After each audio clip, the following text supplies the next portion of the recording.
Hello and welcome to होप तो शांत। I hope you are in best of your health and spirit. ये सवाल की रिपीट होने की मैक्सिमम प्रोबेबिलिटी है।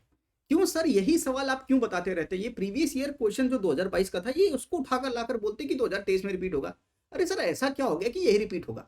रैशनल के साथ समझाता हूँ। थीम याद है ना? जरा थीम कमेंट बॉक्स में लिख दो, हमारी थीम क्या है, हम किस अप्रोच से चलते हैं। इंटरनेशनल मॉनेटरी फंड आईएमएफ बहुत इंपॉर्टेंट इस बार 2023 में इसकी पूछे जाने की मैक्सिमम प्रोबेबिलिटी क्यों है? क्योंकि सर पहले तो ये प्रीवियस ईयर क्वेश्चन में पहला हिंट ये है कि प्रीवियस ईयर क्वेश्चन में, दूसरा हिंट आपके लिए करंट अफेयर में है, श्रीलंकन क्राइसिस में है। इनको चाहिए आईएमएफ से कुछ फंड लोन, जिसको इनको चाहिए extended fund facility from the IMF. और इंडिया सपोर्ट कर रहा है श्रीलंका को उसकी डेट रिस्ट्रक्चरिंग प्लान में, क्योंकि हम नेबरहुड फर्स्ट पॉलिसी को फॉलो करते हैं।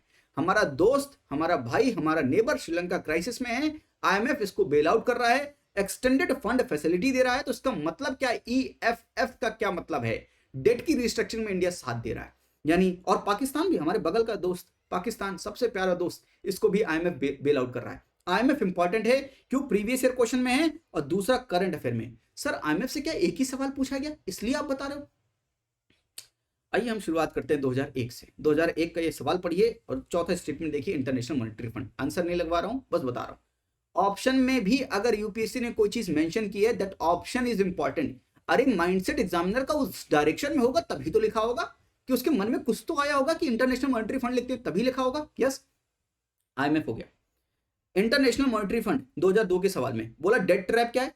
जवाब भी लिख देना, कमेंट बता देना इनके आंसर क्या है, मुझे नहीं पता, तुम ही बता देना। इंटरनेशनल मॉनेटरी फंड जो है यहां पर दिया हुआ है।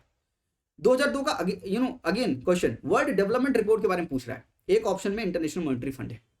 2002 का फिर से सवाल इंडियाज एक्सटर्नल डेट की बात कर रहा है और बोर्विंग फ्रॉम द आईएमएफ की बात कर रहा है। 2011 का सवाल इंटरनेशनल मॉनेटरी फंड के बारे में बात कर रहा है और पूछा कौन सा करेक्ट है। 2015 का सवाल बायोकार्बन फंड इनिशिएटिव और फॉर सस्टेनेबल फॉरेस्ट लैंडस्केप, उसके एक ऑप्शन में इंटरनेशनल मॉनेटरी फंड है। 2016 का सवाल ग्लोबल फाइनेंशियल स्टेबिलिटी रिपोर्ट, उसका एक ऑप्शन में इंटरनेशनल मॉनेटरी फंड है। 2016 का ये सवाल international monetary and financial committee, इसके एक ऑप्शन में इंटरनेशनल मॉनेटरी फंड आईएमएफ है। और 2022 का लेटेस्ट सवाल rapid financing instrument RFI, rapid credit facility RCF, किसके कॉन्टेक्स्ट में बात हो रहा है? इंटरनेशनल मॉनेटरी फंड के। तो अब आपसे सवाल क्या पूछेगा? एक्सटेंडेड फंड फैसिलिटी किसके कॉन्टेक्स्ट में बात हो रही है? और आपको एक ऑप्शन देगा इंटरनेशनल मॉनेटरी फंड। इसलिए बता रहा हूं कि ये क्यों इंपॉर्टेंट है, क्योंकि पीवाईक्यू। और ये क्यों इंपॉर्टेंट है? इसमें इंपॉर्टेंट क्या है? Extended fund facility. अब आपको आईएमएफ के बारे में पढ़ना पड़ेगा कि आईएमएफ की नॉन कंसेशनल लेंडिंग क्या है, उसमें आरएफआई रैपिड फाइनेंशियल इंस्ट्रूमेंट क्या होता है, कॉम्प्रिहेंसिव इकोनॉमिक कोर्स में सब पढ़ा चुका हूं। यस, स्टैंड बाई अरेंजमेंट क्या होता है, फ्लेक्सिबल क्रेडिट लाइन क्या होता है, प्रिकॉशनरी एंड लिक्विडिटी लाइन क्या होता है, एक्सटेंडेड फंड फैसिलिटी क्या होता है। What is extended fund facility? For long term loans, structural reforms, duration more than 3 years and maximum 4 years, ये होता है extended fund facility. What is Washington consensus? ये भी आईएमएफ के कॉन्टेक्स्ट में, कि वॉशिंगटन कंसेंसस क्या है। इसकी आईएमएफ की कुछ कंडीशंस होती है, वो कंडीशन मीट करना पड़ता है। नेशंस को अपना एक्सपोर्ट बढ़ाना पड़ेगा, एफडीआई को बढ़ाना पड़ेगा, सब्सिडीज को कम करना पड़ेगा, अपना वेस्टफुल गवर्नमेंट एक्सपेंडिचर है उसको कम करना पड़ेगा, बैलेंस को बजट को बैलेंस करना पड़ेगा, करेंसी का डीवैल्यूएशन करना पड़ेगा। हमको भी बोला था 1991 में कि डीवैल्यूएशन कीजिए अपनी करेंसी का, ट्रेड को लिबरलाइज करना पड़ेगा, तभी हमने एलपीजी रिफॉर्म के लिए थे। आई होप आप समझ पाए। प्राइवेटाइजेशन करना पड़ेगा, गवर्नमेंट को रिफॉर्म्स लेना पड़ेगा ताकि ब्लैक मनी करप्शन को रोका जा सके। These are the conditions impose by the IMF. Washington consensus किस रेफरेंस में सुनते हैं, यही सवाल पूछ लेगा। ईएफएफ किस रेफरेंस में सुनते हैं, यही सवाल पूछ लेगा।